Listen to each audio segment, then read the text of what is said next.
እኒህ በምስሉ ላይ የምታዩዋቸው በ1990ዎቹ እንደ አውሮፓውያን አቆጣጠር የግራሚ አዋርድን ወስደዋል። ታዋቂ ዘፋኝ ተብለውም በተለያዩ ሚዲያዎች ሳይቀር ሽፋን አግኝተዋል። ነገር ግን ምንም አይነት ለዘፋኝነት የሚያበቃ የድምፅ ቃና የላቸውም። በመጨረሻም በሚያሳዝን ሁኔታ ከዚህ ሁሉ ዕውቅና ተዋርደው የግራሚ አዋርዱንም እንዲመልሱ ተደርገዋል። እንዴት ታዲያ ለሙዚቃ የሚሆን የድምፅ ቃና ሳይኖራቸው ታዋቂ ዘፋኝ ተባሉ? ለምንስ አጭበርባሪ ተብለው የግራሚ አዋርድን እንዲመልሱ ተደረገ? ታሪኩ የሚጀምረው በዚህ በስክሪኑ ላይ የምታዩት ሰው ነው። ስሙ ፍራንክ ይባላል። ጀርመናዊ ነው። በጀርመን ውስጥ ነዋሪ ነው። ፍራንክ ስኬታማ የሙዚቃ አቀናባሪ ነው። ሀብታም ለመሆን ማንኛውንም ነገር ያደርጋል፣ ሰውንም እስከ ማታለልን ጨምሮ። አንድ ቀን በ1974 እንደ አውሮፓውያን አቆጣጠር ይህን ሀብታም ለመሆን ያለውን ሐሳብ እውን ለማድረግ አንድ ሐሳብ ያመጣል። እሱም ከዚህ በፊት የተዘፈኑ ዘፈኖችን በሊፕ ሲንክ መስራት ነበር። ሊፕ ሲንክ ማለት አንድ ሙዚቃ ከሙዚቃው እኩል ከንፈርን በማዋሃድ ከሙዚቃው እኩል ከንፈርን በማንቀሳቀስ የዘፈኑ በመምሰል ሙዚቃን መስራት ነበር ያሰበው።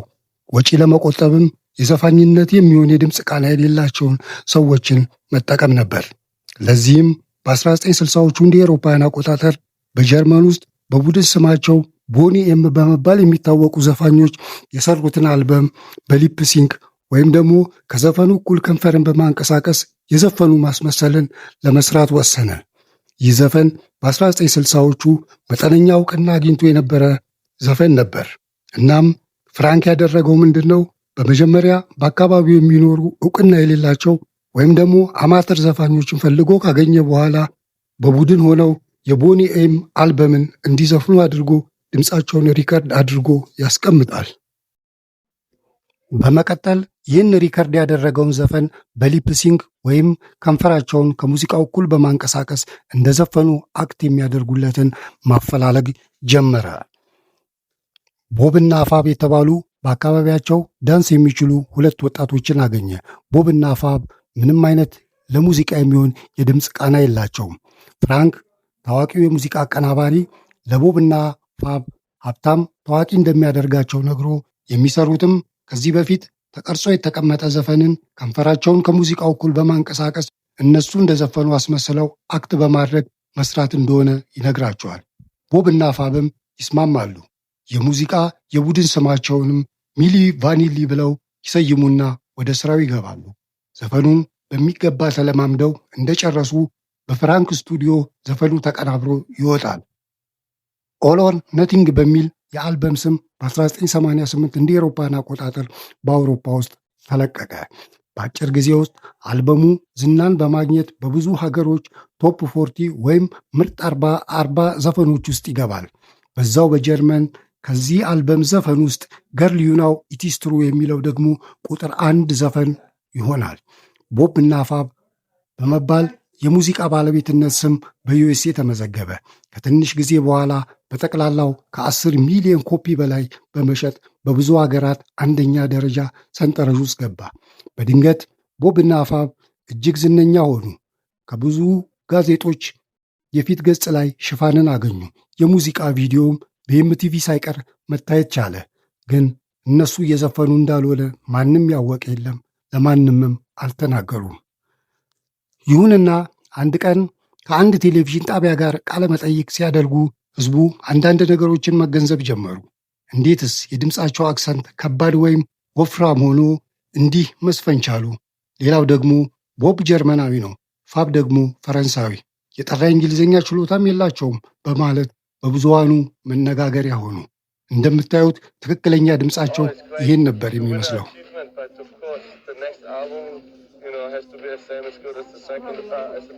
ይሄ የውድቀታቸው ጅማሮ ነበር። ይህ የድምፃቸው ሁኔታ አነጋጋሪ ሆኖ ሳለ በሚቀጥለው ዓመት በ1989 እንደ አውሮፓውያን አቆጣጠር በኮኔክቲከስ ከ80 ሺህ በላይ ሰዎች በተገኙበት ኮንሰርት እያካሄዱ ነበር። በቪዲዮ ላይ እንደምታዩት ገርል ዩ ናው ኢት ኢዝ ትሩ ላይ ሲደርስ ማለፍ አቅቶት አንድ መስመርን መደጋገም ጀመረ። ልክ ሲዲ ከፍተን ማለፍ አቅቶት እንደሚደጋግመው።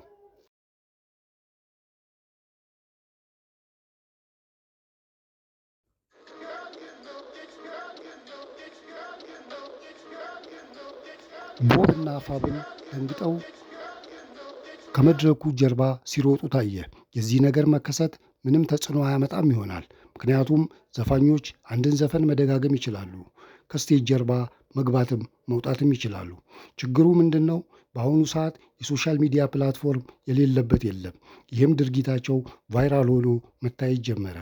ይህም ሌላ ችግርን ወለደ። እሱም ፍራንክ አማተር ሙዚቀኞችን ሰብስቦ ሪከርድ ሲያደርጋቸው ከነበሩት ሰዎች ውስጥ አንዱ የቦብና የፋብን ስኬት አይቶ ዘፈኑ እጅግ ታዋቂ መሆኑንም የተመለከተ ሁኔታው በንዴት እብድ አረገው። ማግኘት የነበረበትን እውቅና አለማግኘት። ይህ ሰው ወደ ኒውዮርክ ታይምስ ጋዜጣ ደውሎ እሱ ትክክለኛው አንዱ ዘፋኝ እንደሆነ ይናገራል። ይህ ታሪክ በኒውዮርክ ታይምስ ከተሰራጨ በኋላ ትኩረትን አገኘ። ፍራንክም ለዚህ ሰው ትክክለኛ ከዘፋኙ ውስጥ አንዱ ለሆነው ሰው $150,000 ይሰጠዋል፣ ወሬውንም እንዲያቆም እንዲሁም ለኒውዮርክ ታይምስ የሰጠውን ዘገባም እንዲያስተባብል። ይህም ሰው ለሕዝብ ወጥቶ አስተባበለ። ይሁን እንጂ በ1990ዎቹ እንደ አውሮፓውያን አቆጣጠር ቦብ እና ፋም የግራሚ አዋርድን ቤስት አርቲስት ወይም ምርጥ ዘፋኝ በመባል ተሰጣቸው። እውቅናቸው እንዲሁ የቀጠለ ቢሆንም ከዚህ በፊት በመድረክ ላይ የተፈጠረው የዘፈኑ መደጋገም ትክክለኛው አማተር ዘፋኙ በኒውዮርክ ታይምስ የሰጠው መረጃ እኔ ነኝ ትክክለኛው ዘፋኝ ማለቱ ቦብ እና ፋም በሕዝቡ ዘንድ መቀለጃ እንዲሆኑ አደረጋቸው። ዘፋኝም አለመሆናቸው መነገሩ ቦብ እና ፋብን በጣም እንዲበሳጩ አደረጋቸው። ከሕዝቡ እውነተኛ ዘፋኝ አለመሆናቸው መታሰቡም አስጨነቃቸው። ይህ ነገር መቀጠል የለበትም ብለው የሙዚቃ አቀናባሪው ፍራንክ ጋር የሄዱና ሌላ አልበም በራሳችን ድምፅ ማውጣት አለብን ይሉታል። ፍራንክም ድምፃቸው ለዘፈን እንደማይሆን ቢሰሩም አልበሙ ገዢ እንደማይኖረው ይነግርና ያባራቸዋል። ፍራንክ ይባስ ብሎ የሚዲያ ሰዎችን ይጠራና የሚሊ ቫኒሊ አልበም ማጭበርበር እንደሆነና ቦብ እና ፋብም ምንም አይነት ዘፈን ዘፍነው የማያውቁ መሆናቸውን ለሚዲያዎች ይናገራል። ይህም ጉዳይ በብዙ ሚዲያዎች በዋና ዋና ጋዜጣዊ ሳይቀር ዋና ርዕስ ሆነ። ቦብ እና ፋብም በስራቸው የሚዲያ ሰዎችን ጠርተው ትክክል ነው፣ እነሱ ወይም እኛ ዘፋኝ አይደለንም፣ ግን ብዙ ዝና አግኝተንበታል፣ ፍራንክ ነው እንደዚህ ያደረገን ብለው ለሚዲያ ሰዎች መግለጫ ይሰጣሉ። በዛ በሚዲያ ቦታው ላይ የተገኙ ጋዜጠኞች ለማረጋገጥ በዛው በፕሬስ ኮንፈረንሱ ላይ እንዲዘፍኑ ያደርጓቸዋል። ትክክለኛ ድምፃቸውም እንዲህ ነበረ።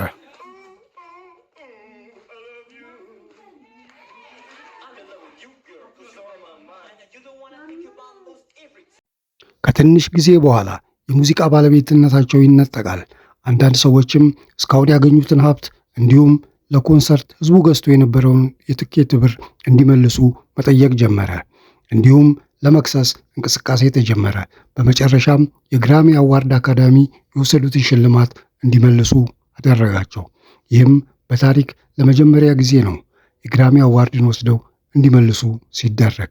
ከትንሽ ጊዜ በኋላ ቦብና ፋብ በራሳቸው ሥራ ወደ መድረክ ቢመጡም ዝናቸው ወድቆ ስለነበር ምንም አድማጭ አላገኙም። በስተመጨረሻም ከአርቲስትነታቸው ሙሉ ለሙሉ ጠፉ።